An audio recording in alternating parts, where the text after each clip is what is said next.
Hi, I'm Fame Ketover of Lenguin.com, and this is Mandarin Chinese.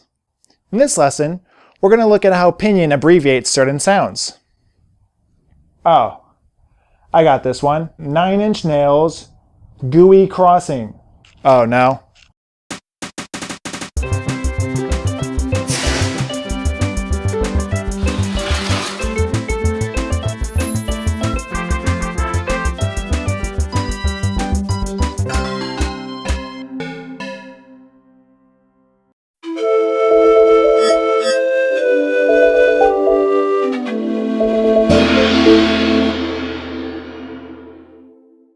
Alright, so as we move along, there's going to be some spellings that don't seem to match up with their pronunciations. For example, check these out. One, hun. Listen again and notice that they rhyme. One, hun. Each of these syllables clearly has the vowel sound but the last one is spelled without an E. It almost seems like it should be spelled like this. H-U-E-N. Alright, now listen to these. Fei, wei, gui. Again, they rhyme. Fei, wei, gui. Alright, so it wasn't pronounced gooey. To get what the speaker said, it seems like it would have been spelled this way. G-U-E-I. Since the A sound is spelled E-I. Let's check out one more set of these. Hou, you, liu. Listen again. Except for the tone, they rhyme. Hou, you, liu. This one seems like it should be spelled L-I-O-U, since the sound O is spelled O-U, but the O has been left out.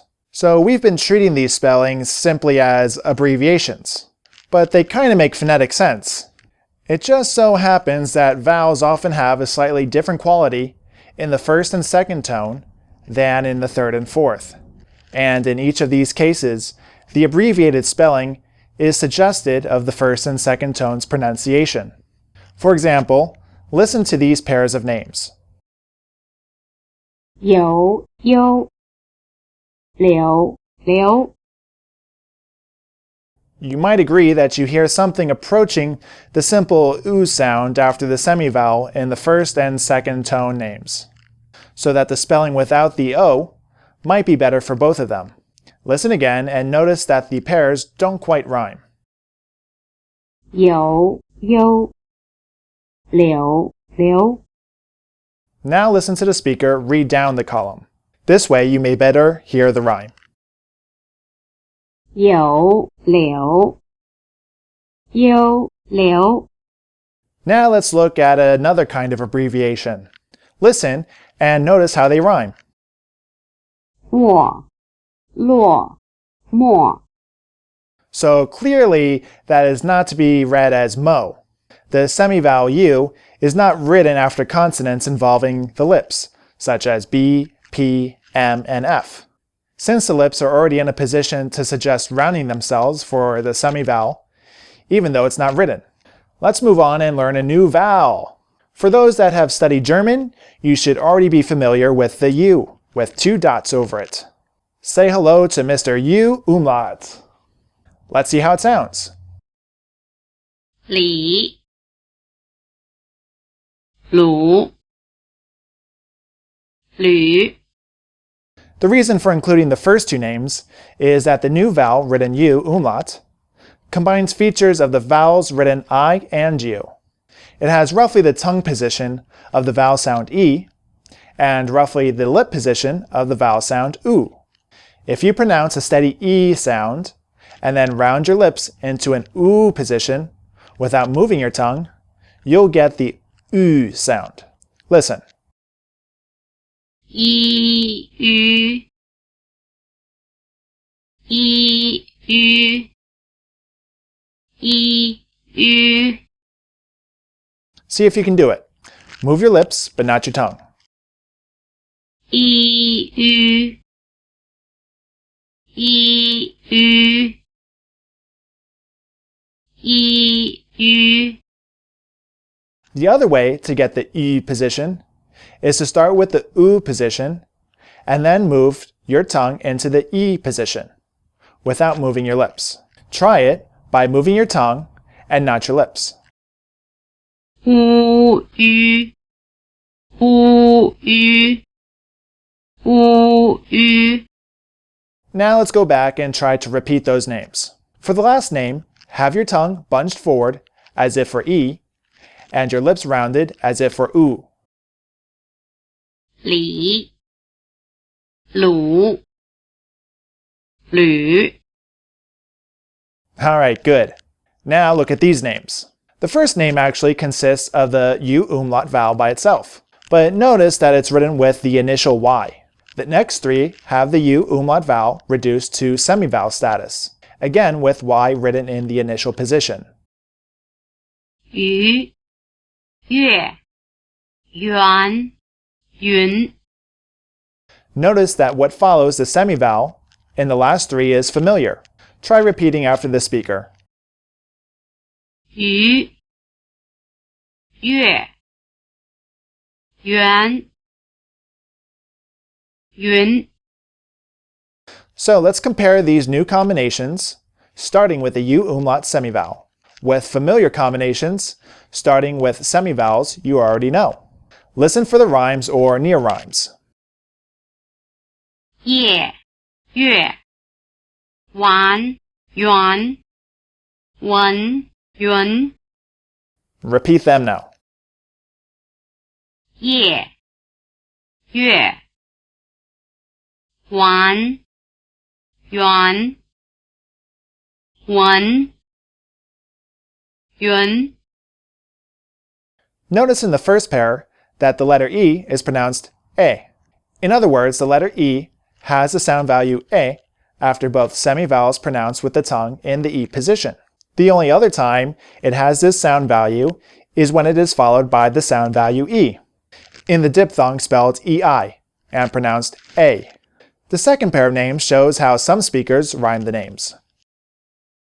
盐盐 We've put the umlaut dots over the U's here to distinguish it from regular U, but the pinyin system does not always write it that way. After a Y, the U couldn't stand for anything but the U umlaut sound, and so pinyin doesn't bother to add the two dots. The same goes after the palatal consonants written J, Q, and X. Since these consonants pronounced with the tongue in the E position occur only before vowels with the tongue in the E position, namely E and U, or their semivowel equivalents, you know that a U after J, Q, or X must mean U umlaut. To help you out though, we'll write the umlaut for you every time in the early part of this course. The only time pinyin does write the umlaut accent marks is after two initial consonants, L and N. This is because after these consonants, both regular U and U umlaut could follow, and so the umlaut has to be written to distinguish U umlaut from regular U. So far, we've only had two final consonant sounds, the ones written N and NG. We've held back one final consonant sound that has a rather special status in the Chinese sound system, final R. There is a sense in which final R only belongs in syllables spelled ER, such as the number 2. Listen. 二二二 There's nothing hard about final R for most Americans. You can hear something very much like Chinese ER in the proverb, to err is human. Try repeating after the speaker.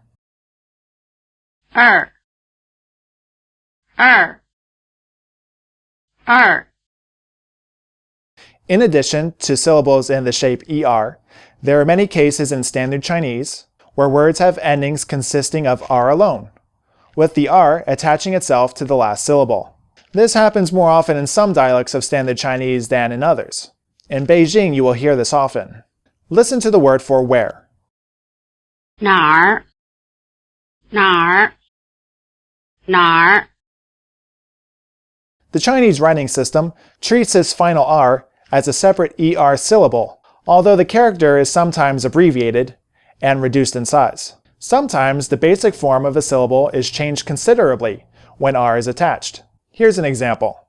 The second syllable you're going to hear is the first syllable plus the R ending. 天天儿 Listen again, and notice that the N drops out when the R is added, and also that the vowel sound changes.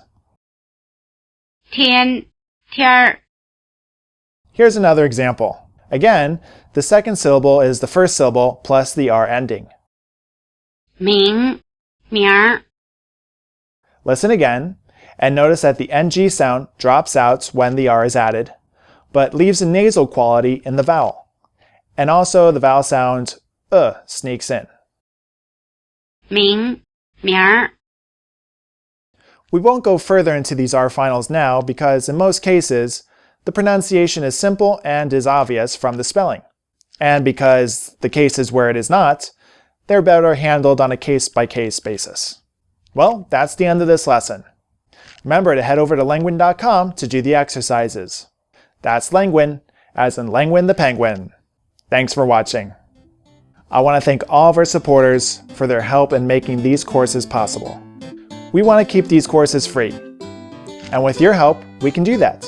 So be sure to head over to our Patreon page, where in exchange for as little as $1, you'll get bonus stuff. Until next time, stay cool.